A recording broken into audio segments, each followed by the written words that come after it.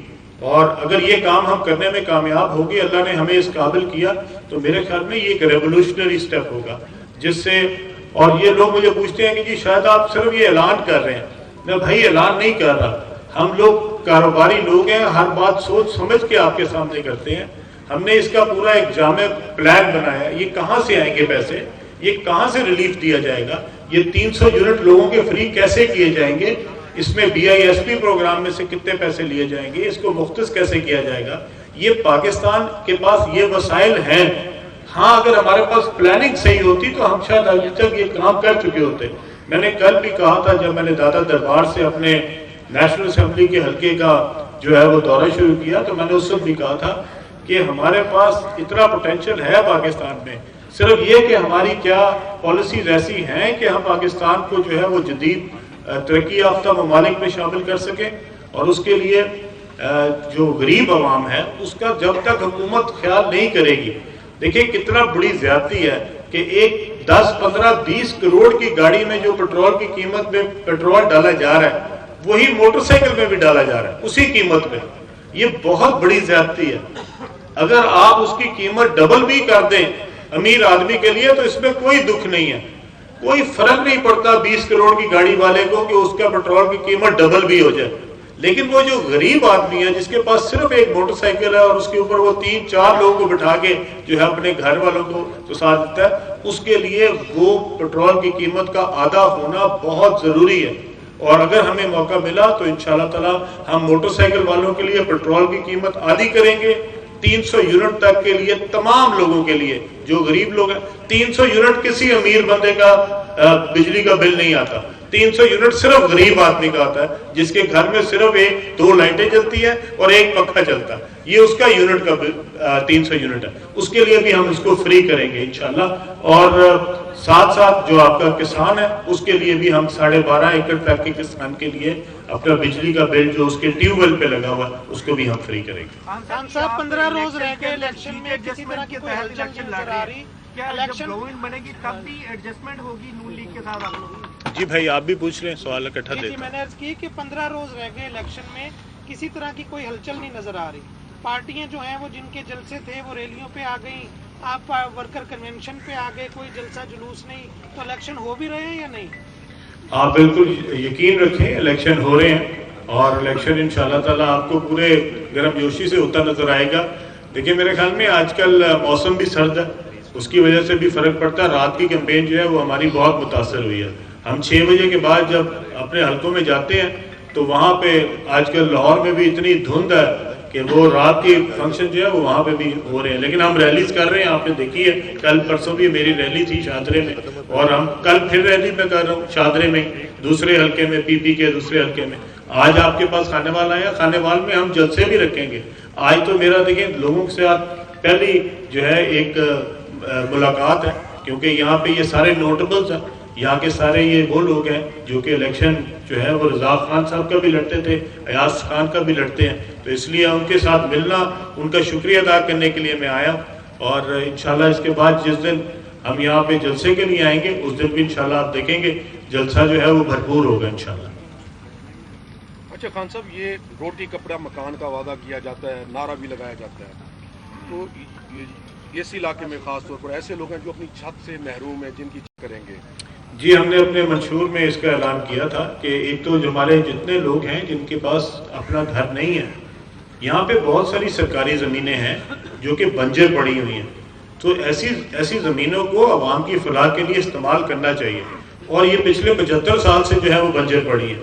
ایسی تمام زمینوں کو ہم استعمال کریں گے. ادھر ہم 3-3 مرلے کے جو پلاٹ ہیں وہ اپنے ان لوگوں کو دیں گے جن کے پاس مکان نہیں ہے، اور انشاءاللہ اس کے لیے ساتھ ان کو قرضہ دیں گے. تاکہ وہ اپنا مکان تعمیر کر سکیں. کچی آبادیاں جو ہیں جہاں پہ ہیں, ان پہ جو شہروں میں کچی آبادیاں ہیں, ان کے لیے ہم تمام کچی آبادیوں کے لیے یہ پروگرام بنایا ہے کہ ادھر ہم فلیٹس تعمیر کریں گے تاکہ ان کو ایک باعزت طریقے سے ایک اچھا گھر مل سکے. ابھی جو کچی آبادیاں وہ بہت برے حال میں لوگ رہ رہے ہیں, اور انشاءاللہ تعالی ہمیں اگر اللہ تعالیٰ نے یہ موقع دیا, میری عوام نے ہم پہ اعتبار کیا, اعتماد کیا, تو انشاءاللہ تعالیٰ ہم یہ پروگرام جو کہہ رہے ہیں, آج سب سے بڑا اس کا ثبوت یہ ہے کہ دوسری پارٹیاں بھی یہ منشور جو ہیں وہ آپ کے سامنے لے کے آ رہی ہیں. جہاں پہ پیپلز پارٹی نے بھی ہمارے منشور پہ جو ہے وہ عمل درآمد کا وعدہ کیا ہے, تو یہ بہت اچھی خوشائند بات ہے. اگر ہمارا جو منشور ہے وہ عوام کی توقعات کے قریب ترین ہے, تو میں چاہتا ہوں ساری پولیٹیکل پارٹیز جو ہیں یہ میرا منشور نہ سمجھیں, یہ سارے اپنا لیں یہ منشور, کیونکہ یہ عوام کی دل کی آواز ہے. یہ منشور لوگوں کے قریب ترین ہے, یہ ان کی مشکلات کا حل ہے. اور میں سارے جتنے بھی ہمارے لیڈرز ہیں ان سب کو کہتا ہوں کہ اس منشور کو آپ اپنا لیں.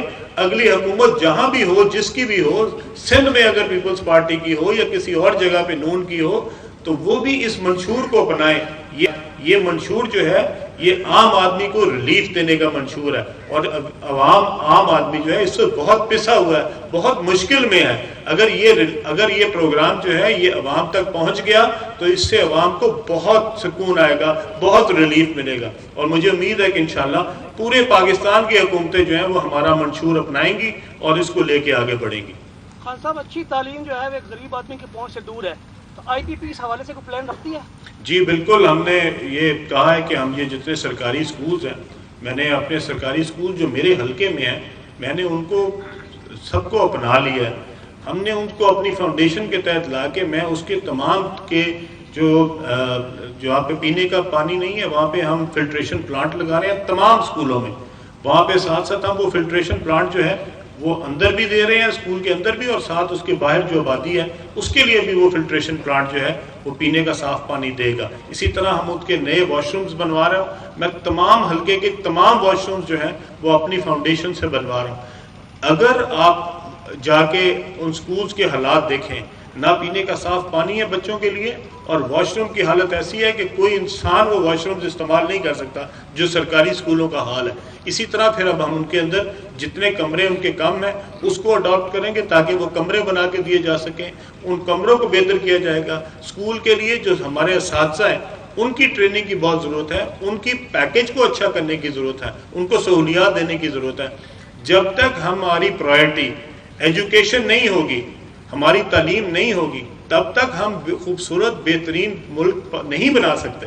اس کے لیے ہمیں ایجوکیشن پہ, اور جس طرح ہم نے زراعت کی بات کی ہے اس طرح ایجوکیشن ایک بہت امپورٹنٹ رول ہے. اور آپ نے جو فرمایا بالکل ٹھیک ہے, اس علاقے میں بھی ہمارے پاس اچھا اسکول نہیں ہے, ہمارے پاس اچھا کالج نہیں ہے. انشاءاللہ اس علاقے میں بھی ایک اچھے اسکول کی اور اچھے کالج کی انشاءاللہ میں آج آپ سب کے سامنے وعدہ کرتا ہوں. انشاءاللہ تعالیٰ یہاں پہ ایک خوبصورت جو ہے وہ ایک کالج بنوائیں گے, اور انشاءاللہ تعالیٰ اسی طرح ہم بچیوں کا اور بچوں کے یہاں پہ اسکول بنوائیں گے انشاءاللہ. جنوبی پنجاب میں ہیلتھ کی بھی حالت صحیح نہیں ہے سر. دیکھتے ہیں کہ جب گورنمنٹ بنے گی بعد میں تو وزارت اعلیٰ کو امیدوار پٹ کر سکے گی.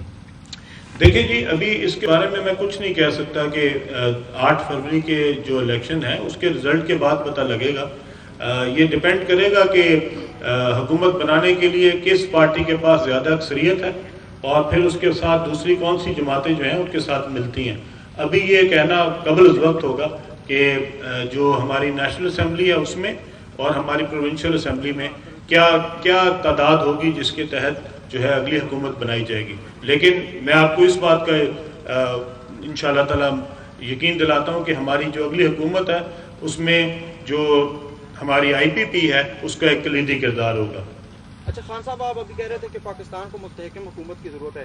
ایک بڑی سیاسی جماعت کو انتخابات سے ظاہر نکال دیا گیا, کیا آپ کو لگتا ہے کہ اس کے بعد ایک مستحکم حکومت بن سکے گی؟ جی, آپ نے جو بات کی میں نے کل بھی اپنے اس میں کہی ہے کہ جب کسی نے میرے سے یہ پوچھا کہ جی آپ کو ایک نشان جو ہے وہ ان کو الاٹ نہیں ہوا, تو میں نے کہا کہ میں ذاتی طور پہ سمجھتا ہوں کہ نشان الاٹ ہونا چاہیے تھا, اور اخلاقی طور پہ بھی میں سمجھتا ہوں کہ الاٹ ہونا چاہیے. اب اس میں ایک بات ہے جو کہ آئینی ہے, قانونی ہے. اب قانون کا ایک پروسیجر ہے, ٹھیک ہے.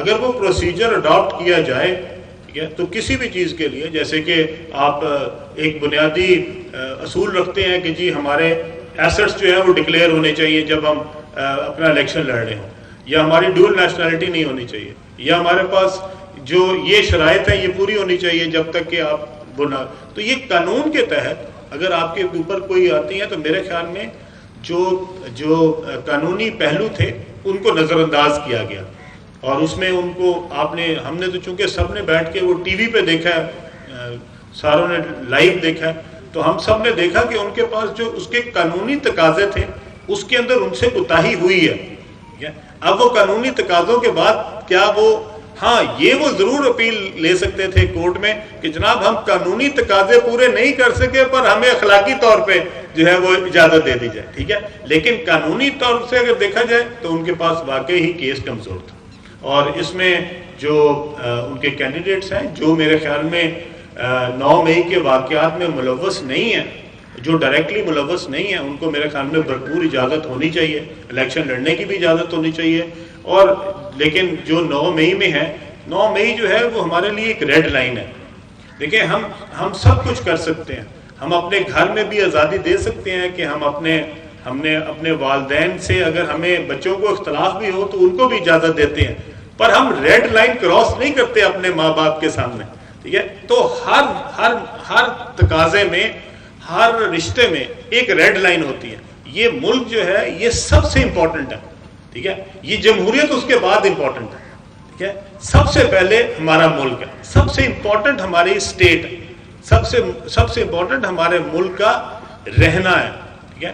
ہم اپنے ملک کے شہداء کو ان کی تکریم میں بےزتی نہیں کر سکتے، ہم اپنے شہداء کے مجسمے اٹھا کے نالوں میں نہیں پھینک سکتے، اس کے آگے کوئی اور بات نہیں ہے۔